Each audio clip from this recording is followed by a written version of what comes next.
Bismillahirrahmanirrahim.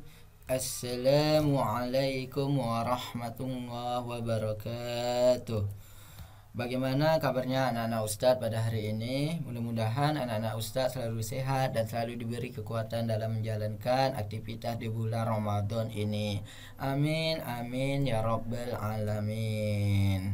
Baiklah anak-anak Ustadz, untuk mengawali pembelajaran kita yang pertama, kita buka dulu nih dengan 9 akhlak utama.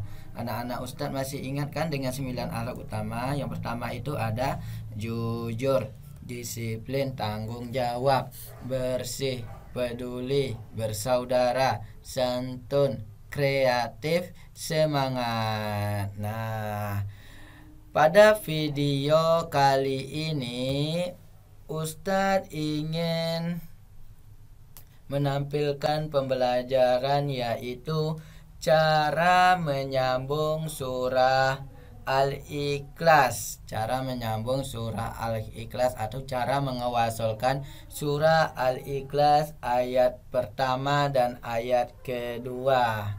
Baiklah anak-anak Ustadz, mungkin banyak di antara anak-anak Ustadz membaca dengan terpisah. Mungkin membacanya seperti berikut. Qul huwallahu ahad, Allahus samad. Seperti itu. Ada beberapa catatan yang anak-anak Ustadz ingat kalau ingin menyambung ayat 1 dan 2. Tadi itu yang Ustadz bacakan adalah secara terpisah. Cara menyambungnya, kita tidak bisa membaca sebagaimana yang Ustadz bacakan tadi. Kalau menyambung ayat 1 dan ayat kedua, berbeda halnya. Jangan pula anak-anak Ustadz membacanya seperti ini. Qul huwallahu ahadun Allahus samad. Nah, kalau anak-anak Ustadz membaca seperti itu, kalau disambung dan dihukum dengan sebuah kesalahan yang fatal. Kenapa demikian? Nah, ini pembahasan kita sekarang, Pembahasan kita. Keterangannya seperti ini. Apabila ada baris tanwin itu an, in, un, yaitu di dalam surah Al-Ikhlas. Di dalam surah Al-Ikhlas terdapat pada huruf dal. Di sini kan di kursor Ustadz ini terdapat di huruf dal. Barisnya dun atau domah tain. Di sini ahadun, dun, domah tain. Maka dia mesti dibantu dengan sebuah jembatan kecil. Nama jembatan kecil itu ialah nun wiqayah. Seperti kursor Ustadz di sini, nun wiqayah ini adalah jembatan kecilnya. Nun kecil itu meski diberi baris dengan vokal ni, barisnya kasro. Jadi nun yang warna merah ini berbaris kasro, tidak boleh berbunyi na. Nah itu fathah, tidak, ataupun berbunyi nu itu dhammah. Karena apa? Karena itu udah hukum tajwidnya atau kaidah tajwidnya.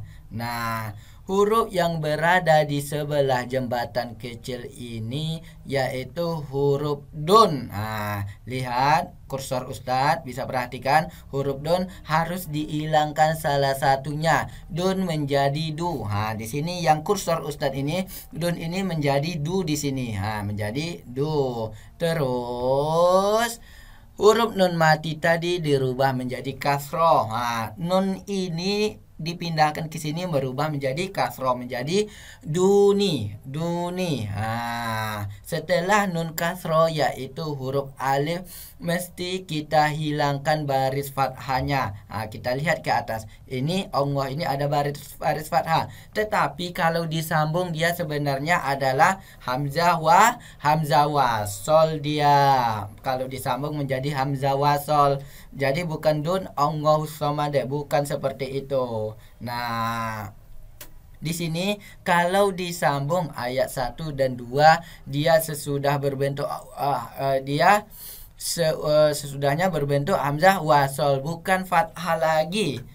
Tetapi berbentuk hamzah wasol, bukan baris atas seperti ini.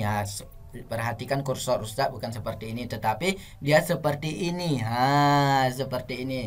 Jadi kaedahnya ini sebenarnya dun ini, huruf nun kecil ini kan mati. Nah, huruf nun kecil ini mati. Dun huruf nunnya ini berbentuk mati. Terus bertemu sama hamzah wasol. Hamzah wasol ini sebenarnya alif berbentuk mati juga. Jadi mati sama mati bertemu, jadi harus mengalah karena mati sama huruf mati dan huruf mati bertemu itu dia tidak bisa bertemu. Jadi harus dihidupkan salah satunya. Jadi yang dihidupkan itu apa nak? Yang dihidupkan itu dun, huruf non menjadi kasro, itu yang dihidupkan. Kalau tidak dihidupkan jadi kita tidak bisa membacanya. Jadi harus terpisah. Jadi cara menggabungnya, salah satu hurufnya itu hidup, dun.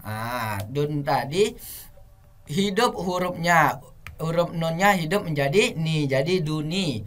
Di sini tadi huruf alifnya itu sama lam itu sebenarnya huruf mati atau huruf hamzah wasol di sini. Sebenarnya alif dan lam di sini mati. Jadi dunil menjadi dunillah, dunillah. Dunillah. Berarti ini hasilnya tadi nunnya dimati menjadi kasro karena alif lam di sini di kursor Ustaz, alif lam di sini dia mati juga, nun di sini mati juga. Jadi harus mengalah salah satunya, yaitu yang mengalah adalah huruf nun mati menjadi dia kasro. Itu yang dinamakan dengan nun wiqoyah. Biasanya di tulisan Al-Quran Indonesia biasanya tertulis huruf nun kecil di bawahnya, tapi di huruf Madinah, Al-Quran Madinah biasanya tidak tertulis. Di sini juga biasanya kalau di Al-Quran Indonesia huruf ongohnya ini tertulis huruf alif fathahnya. Tetapi kalau di Madinah biasanya short di atas itu bertanda dia hamzah wasol atau huruf alifnya mati atau alif lamnya mati di situ. Nah, anak-anak Ustadz, dengan penjelasan Ustadz ini mudah-mudahan anak-anak Ustadz paham hendaknya. Nah, di sini ada contoh sebenarnya selain dari huruf Al-Ikhlas nih, ada contoh dari surah Al-Alaq. Ustadz bacakan ya. Khalaqal insana min 'alaq, Iqra.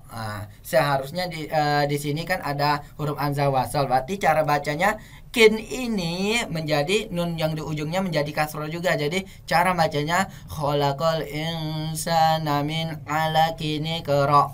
Seperti itu nak ya cara membacanya. Kira-kira bagi anak-anak Ustadz yang bingung dengan penjelasan Ustadz, bisa WA Ustadz ke nomor 0852 6419 9655. Baiklah anak-anak Ustadz, mudah-mudahan dengan penjelasan Ustadz ini hendaknya anak-anak Ustadz bisa diambil pembelajaran yang bermanfaat dari sini. Dan jangan lupa manfaatkan waktu anak-anak Ustadz untuk yang bermanfaat.